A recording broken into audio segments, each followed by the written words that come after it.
you see yourself na parang girlfriend or boyfriend material sa tagal nyo magkakilala before? I mean ngayon, kumbaga, mas nakikilala nyo pa isa't isa. Tanong niya, sino-twist lang. Hindi, di ba? Parang, Do you see yung qualities sa Quality, kanya ng ah, magiging boyfriend material in the same way kaya?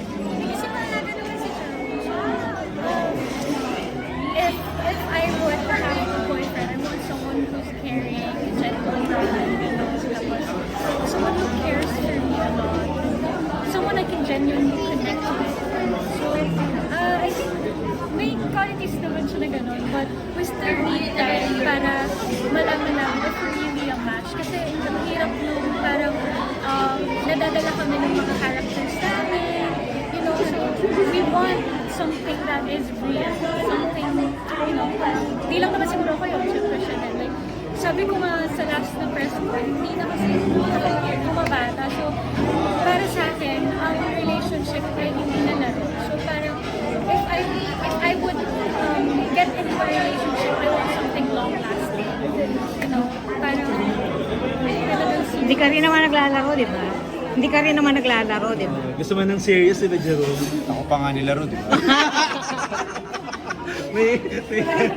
Ikaw, Jerome, is she a girlfriend material?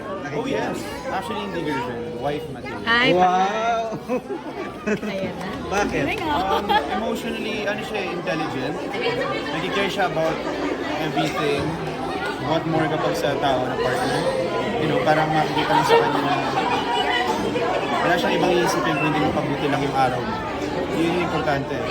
Kahit gano'n, kumbaga, kahit sabi nga nila for better, for worse, di ba? Till death do us part. Kaya parang kasal na sa kasal na kamo. Parang doon na papunta. Anong comment mo doon? Wife material ba hindi girlfriend So, material? may turn, same break. Lapit na po. Exclusively on Hero One. Comment muna ni Krishna. comment ko about that sa Pagiging wife material. I appreciate that he sees the family.